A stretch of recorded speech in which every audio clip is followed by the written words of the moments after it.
All right, so this is a video on how to fix a light, a fluorescent light that is. And I kind of want to show this too, because this is an 11/32 nut up here, which is not a very common size. But if you get a yellow wires and you keep them together, and then of course you got the white and the black.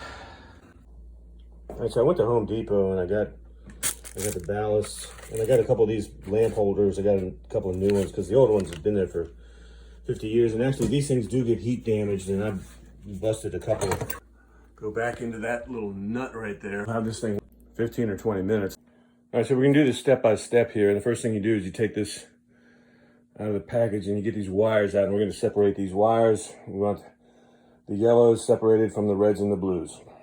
You got the reds and the blues, they're gonna go to the local side, the side closest to the ballast, and the yellows are gonna go to the far side. And then your power wires are your whites and blacks, and they're gonna go obviously to the white and the black that we pulled off there. So your yellows are gonna go on this side over here, your reds and blues are gonna go over here. Now we're gonna put those in and we'll see what happens. All right, so you can see what I did here. These yellow wires, you just push them into the sides of this lamp holder. You don't have to run wires. Now on the other side, on the near side, you got the blue ones, just like those, just like the yellow ones. All right, so now what you can see is I tied these wires up a little bit with one of these zip ties. These things are good. I didn't tie these in, partly because I didn't have any place to tie them in, partly because I don't want them tied in there, because if I ever have to change this thing, including if it doesn't work when I put it all back together, I want to be able to get it out easily. But you can kind of see that. So we're going to put our cover back in and we'll be back. All right, so we got all our wires up underneath this. How about that?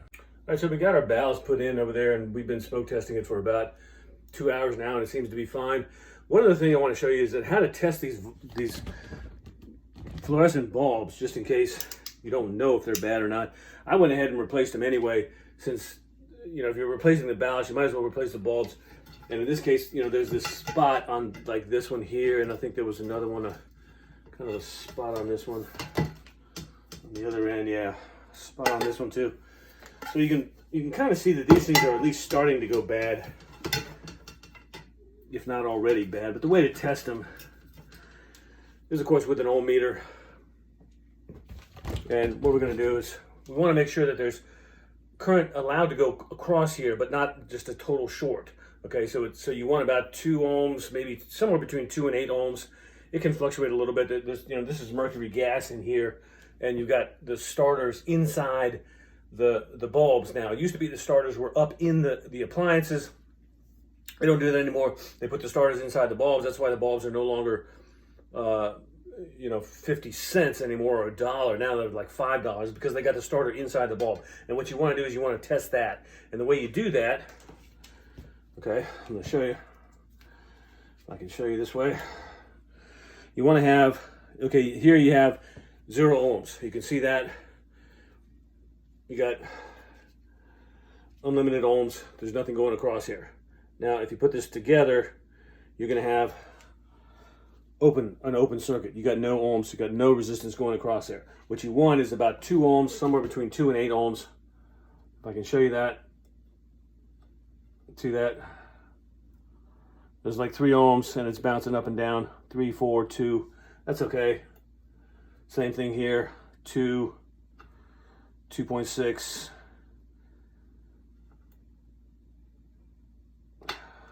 2. There. So these bulbs actually probably were, still good. They still could have used them, but it's best is to put new ones in. If you're going to go to all the trouble to put a new ballast in, put new bulbs in. Sometimes the bulbs will make the ballast go bad. Sometimes the ballast will make the bulbs go bad. You start out with new ballast. You start out with new bulbs. Okay, that's it.